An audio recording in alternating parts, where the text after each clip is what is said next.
প্রিয় শিক্ষার্থীরা, আশা করছি তোমরা সবাই ভালো আছো। আসলে বর্তমান পরিস্থিতিটা ঠিক এরকম, আমরা সবাই আতঙ্কিত।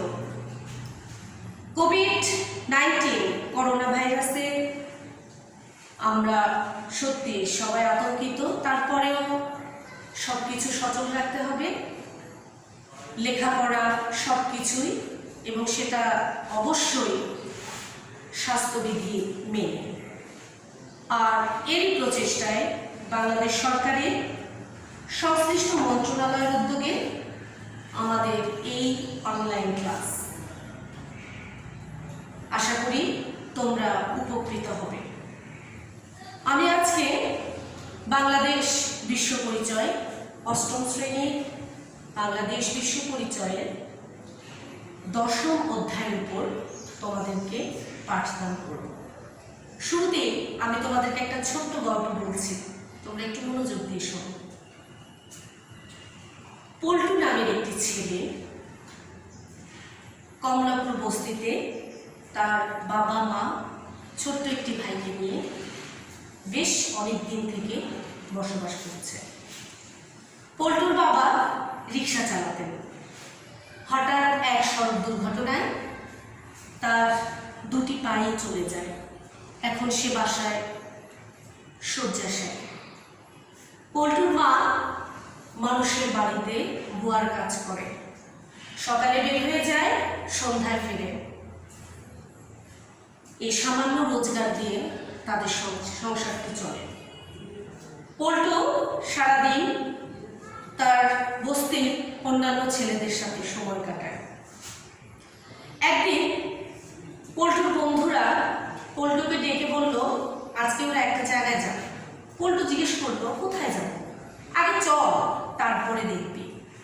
তখন তারা পল্টুকে বস্তি থেকে একটু দূরে নিরিবিলি একটা জায়গায় নিয়ে যায়। নিয়ে গিয়ে পল্টুকে নেশা জাতীয় একটি জিনিস দেয় খাওয়ার জন্য।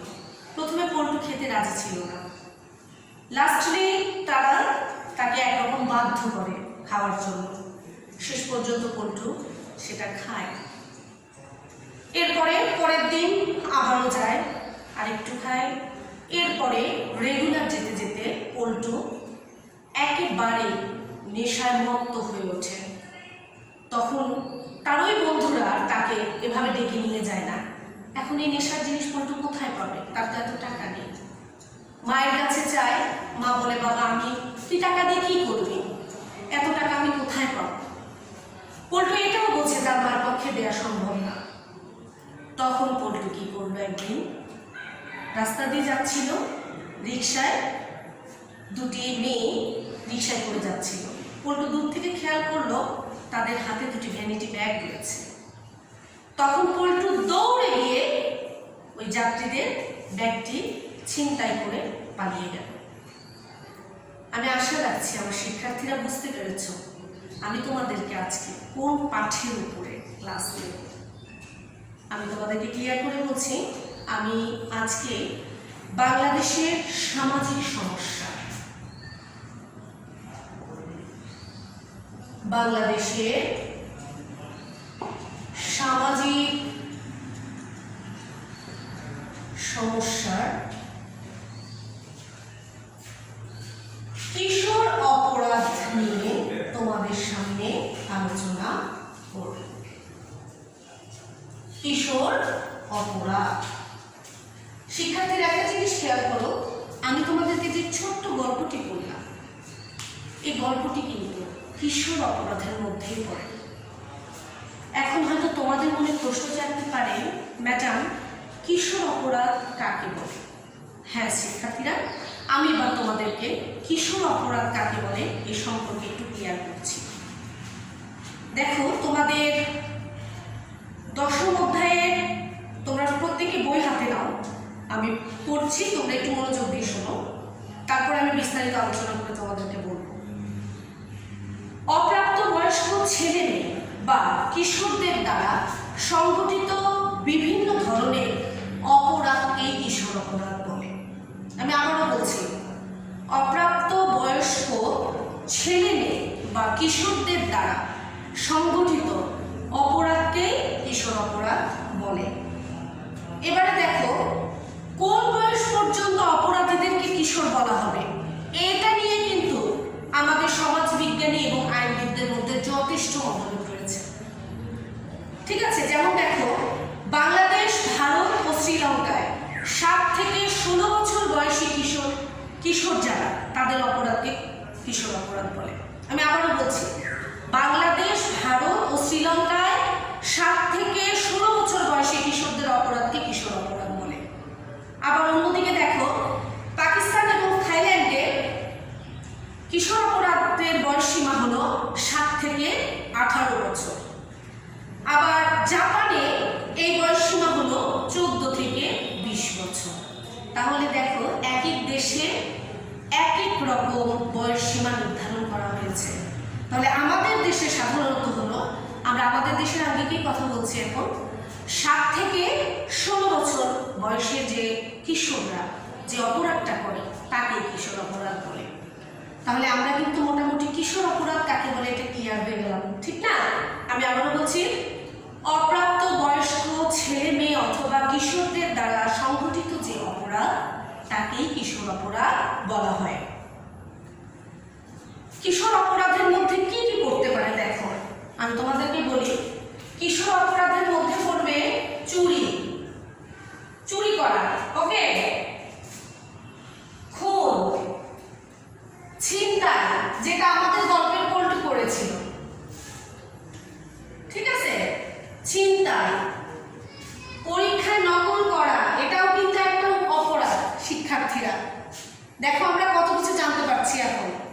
পরীক্ষায় যে তোমরা হয়তো বলবা যে ম্যাডাম, খুন করলে না অপরাধ হবে, ছিনতাই করলে অপরাধ হবে, নকল করলে কি অপরাধ? অবশ্যই এটাও একটি অপরাধ এবং এটা কিশোর অপরাধের মধ্যে পড়ে, ঠিক আছে। তারপরে দেখো, বাবা মাকে না বলে বাড়ি থেকে পালানো। বাবা একটু বকাবকি করলো, পরীক্ষায় খারাপ রেজাল্ট করেছো, এটা তোমার কাছে ভালো লাগলো না, তুমি কি করছো? তুমি বাবা মাকে না জানিয়ে বাড়ি থেকে চলে গেলে, এটাও তোমার একটা অপরাধ। বাবা মা বকতেই পারে, আবার আদর করবে, বাড়ি থেকে না বলে বেরোলে এটা তো অবশ্যই একটা অপরাধের মধ্যে পড়ে। এবং এটা কোন অপরাধের মধ্যে পড়বে? কিশোর অপরাধ। এরকম লিখতে গেলে আসলে অনেকগুলি লিখতে হবে, তোমরা মোটামুটি একটা ধারণা নাও যে চুরি, খুন, ছিনতাই, নকল করা, বাড়ি থেকে পালানো, বিনা টিকিটে ভ্রমণ, ঠিক আছে, পথে ঘাটে মেয়েদেরকে উত্তপ্ত করা, যেটা সবচেয়ে এখন মারাত্মক সমস্যা, যেটাকে ইভ টিচিং বলা হয়, এটাও কিন্তু কিশোর অপরাধের মধ্যে পড়ে, ঠিক আছে। তাহলে আমরা কিশোর অপরাধটা কি, কাকে বলে, কোনটা কোনটা কিশোর অপরাধ, আমরা কিন্তু এটা ক্লিয়ার হয়ে গেলাম। এবারে আমরা জানবো কেন কিশোর অপরাধ হচ্ছে। যে কোনো কিছু সৃষ্টির পেছনে অবশ্যই একটা কারণ থাকে। তাহলে এখন আমরা জানবো কিশোর অপরাধের কারণগুলো কি কি, ঠিক আছে। আমাদের কিশোর অপরাধের কারণ দেখো, আমরা প্রথমে একটা কারণ দিতে পারি দারিদ্রতা। এটা কিন্তু আমাদের বাংলাদেশ প্রেক্ষাপটে অন্যতম একটি কারণ। একটা বাচ্চা শিশু, সে অবশ্যই চায় একটু ভালো থাকতে, ভালো পড়তে, ভালো খেতে, ওর অন্যান্য বন্ধুরা যে খেলাগুলো দিয়ে খেলে তারও কিন্তু খেলতে মন চায়, ঠিক না? তোমাদের মন চায় না বলো? আচ্ছা, আমাদের বাবা মারা কিন্তু তাদের সাধ্যমতো চেষ্টা করে তার বাচ্চাকে ভালো রাখার, কিন্তু এমন কিছু পরিবার আছে চেষ্টা করলেও পারে না, দিতে পারে না। তখন ওই বাচ্চাটির মধ্যে এই যে না পাওয়ার যে একটা হতাশা, এটা তাকে কিন্তু ধীরে ধীরে গ্রাস করে ফেলে, ঠিক আছে। তখন সে দেখা যায় যে আস্তে আস্তে হতাশ হয়ে পড়ে। আবার আরেকটা কারণ দেখো, অনেক ফ্যামিলিতে বাবা মা দুজনেই চাকরিজীবী থাকে, সারাদিন তাদের ব্যস্ততা থাকে, ছেলে মেয়ে একা একা বাসায় থাকে, তখন একা একা থাকতে থাকতে ওর মধ্যে একটা হতাশার সৃষ্টি হয়, ঠিক আছে, যেটা তাকে বিপথে এগিয়ে নিয়ে যায়। এজন্য আসলে আমাদের বাবা মাদেরও উচিত বাচ্চাদেরকে একটু সময় দেওয়া, এবং বাচ্চাদেরও চিন্তা করা উচিত যে আমার আব্বু আম্মু তো আমাদের জন্যই কষ্ট করছেন, এটাকে নেগেটিভলি না নেওয়া। ঠিক আছে? তো এই কারণেও দেখা যায় যে কিশোর অপরাধ ঘটে। যেমন একটা উদাহরণ তোমরা হয়তো অনেকে টিভিতে দেখেছো, ঐশী একজন পুলিশ কর্মকর্তার মেয়ে। সে কিন্তু বাবা তার কর্মস্থলে ব্যস্ত থাকতেন, মা তার সোসাইটি মেন্টেন বিভিন্ন জায়গায় কারণে ব্যস্ত থাকতো, যার কারণে মেয়েকে সময় দিতে পারতো না। আর এই সুযোগে মেয়েটি তার খারাপ কিছু বন্ধুদের পাল্লায় পড়ে যায়। শেষ পর্যন্ত দেখা গেল এই ছোট্ট মেয়েটির হাতে তার বাবা মা খুন হয়ে গেল। আসলে এগুলো অনেক মর্মান্তিক কিছু ঘটনা, যেটা আমাদেরকে হৃদয়কে এত বেশি স্পর্শ করে যা বুঝে বলা যায় না, বোঝানো যাচ্ছে না। ঠিক আছে? তো এটাও একটা কারণ আমাদের বাংলাদেশে অথবা আমাদের কিশোর অপরাধের অন্যতম একটি কারণ। আরেকটা হলো মাতা পিতার অকাল মৃত্যু। অনেক সময় দেখা যায় একটা বাচ্চা ভূমিষ্ঠ হওয়ার পর তার মা দুনিয়া থেকে চলে গেল, এই বাচ্চাটা মায়ের আদর থেকে বঞ্চিত হয়ে গেল, সে আদর পেল না, যত্ন পেল না। এই যে ভালোবাসার অভাবে, তার মধ্যে ভালোবাসা থেকে কিন্তু মানুষের মায়ার সৃষ্টি হয়, ভালোবাসার সৃষ্টি হয়, স্নেহ মমতার সৃষ্টি হয়। যে বাচ্চাটা ভালোবাসায় পেল না, ওর মধ্যে মায়া মমতার কি সৃষ্টি হবে? ঠিক আছে? এটা একটা কারণ। আরেকটি কারণ হলো বাবা মার বিবাহ বিচ্ছেদ। একটা সন্তানের কাছে কিন্তু তার বাবা যতটুকু প্রিয়, তার মাও ঠিক সমান প্রিয়। ওরা কিন্তু চায় বাবা মা দুজনই থাকুক, কিন্তু বিভিন্ন কারণবশত দেখা যায় যে বাবা মার মধ্যে মনোমালিন্য থাকার কারণে কিংবা আন্ডারস্ট্যান্ডিং না হওয়ার কারণে তাদের মধ্যে বিবাহ বিচ্ছেদ হয়ে যায়। এটাও কিন্তু একটা কিশোর অপরাধের অন্যতম কারণ। ঠিক আছে? আরেকটা সবচেয়ে বড় তোমাদের উদ্দেশ্যে এটা বলার, বন্ধু একটা কথা আছে, সৎসঙ্গে স্বর্গবাস, অসৎ সঙ্গে সর্বনাশ। সবসময় চেষ্টা করবা তুমি যার সাথে চলছো, যার সাথে ফিরছো, ঘুরছো, সে অবশ্যই ভালো মনের, ভালো স্বভাবের, ভালো চরিত্রের হয়। ঠিক আছে? এটাও একটা কারণ। এরপরে আরেকটা অন্যতম কারণ আছে, সেটা হলো চিত্ত বিনোদনের অভাব। একটা বাচ্চা যদি লেখাপড়ার পাশাপাশি চিত্ত বিনোদনমূলক, যেমন ধরো ছবি আঁকা, বই পড়া, গান গাওয়া, নৃত্য, গজল, কোরআন থেকে তেলাওয়াত পাঠ, এরকম আদার্স যে কোনো চিত্ত বিনোদন যেটা মনকে নাড়া দেয়, যেটা মনকে স্পর্শ করে, এরকম কাজে থাকে, সে কখনো খারাপ কিছু করতে পারবে না। ঠিক আছে? যেটা বর্তমানে আমাদের এটা চিত্ত বিনোদনের যে সিস্টেমগুলো, এই বর্তমানে কিন্তু এটা আপনার বিলুপ্তের পথে। এটা যদি ঠিক রাখা যায় তাহলে কিন্তু আমাদের কিশোর অপরাধ অনেকটা কমে আসবে। ঠিক আছে? তারপরে দেখো, অনেক সময় কিছু কিছু বাচ্চারা শারীরিক এবং মানসিকভাবে একটা সুস্থ বাচ্চার চেয়ে আলাদা হয়, যাদেরকে আমরা শারীরিক প্রতিবন্ধী কিংবা মানসিক প্রতিবন্ধী বলে থাকি। সমাজে আমাদের অনেক মানুষ আছে যারা এরকম শারীরিক এবং মানসিক প্রতিবন্ধীদেরকে অবহেলা করে। কিন্তু আমাদের এটা চিন্তা করতে হবে, আমাদের এই অবহেলাটা ওর মনে নিজেকে সরিয়ে রাখা, নিজেকে ছোট করার একটা মেন্টালিটির সৃষ্টি করে, যেটা থেকে সে খারাপ পথে ধাবিত হতে পারে। তাহলে আমরা দেখলাম যে কিশোর অপরাধের আরেকটি কারণ হলো যে সমস্ত শিশুরা প্রতিবন্ধী, তারা আমাদের সমাজ থেকে নিজেকে দূরে সরিয়ে রেখে তারাও এই হতাশায় ভোগে।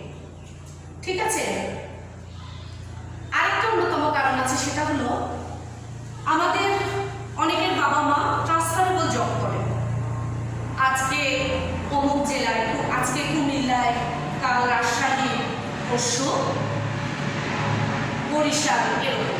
তো এই যে একটা বাচ্চা যে বিভিন্ন জায়গা বদল করছে, নতুন পরিবেশে গিয়ে নতুন বন্ধুদের খুঁজছে, তাদের সাথে অ্যাডজাস্টমেন্টের একটা ব্যাপার আছে, এটাও তার মধ্যে হতাশা সৃষ্টি করে, এটাও কিশোর অপরাধের একটি কারণ। আজকে আমাদের এই পাঠ এতটুকুই থাকবে। তোমরা নিজেরা চেষ্টা করবে, আমি তোমাদেরকে একটা প্রশ্ন ছুড়ে দিচ্ছি, তোমরা একটু কষ্ট করে কাগজে লিখে নাও। আমি সামনের ক্লাসে আমি এই উত্তরটা তোমাদের মাঝে বলবো, তোমরা তোমাদের খাতার সঙ্গে মিলিয়ে নিবে আমার সঙ্গে তোমাদের কতটা পয়েন্ট মেলে, ঠিক আছে? লেখো। প্রশ্ন হলো, এটা বাড়ির কাজ তোমাদের, কি কি কারণ শিশু কিশোরদের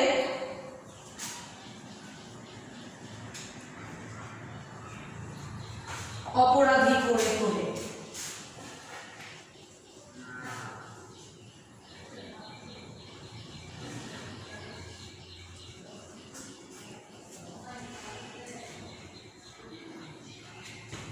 ব্যাখ্যা উল্লেখ করো। ওকে, উল্লেখ। তো শিক্ষার্থীরা সবাই ভালো থেকো, সুস্থ থাকো, এই প্রত্যাশা ব্যক্ত করছি, এবং সেই সঙ্গে অবশ্যই স্বাস্থ্যবিধি মেনে চলবে। আবারও সামনের ক্লাসে তোমাদের সঙ্গে দেখা হবে। ততদিন পর্যন্ত ভালো থেকো, সুস্থ থাকো, শুভকামনা রইল। আল্লাহ হাফেজ।